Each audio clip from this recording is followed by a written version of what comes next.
Allah subhanahu wa ta'ala said to them one day, Allah subhanahu wa ta'ala said, and behold, when your Lord said to the angels, I am about to make upon this earth Khalifa.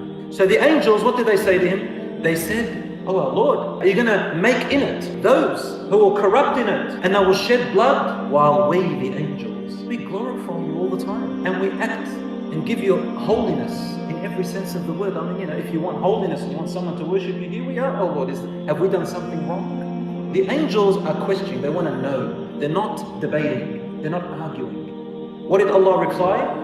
He said, I know that which you do not know. The angels are thinking that they are the best creation Allah has made. They have a right to think that. They've seen all the creations before.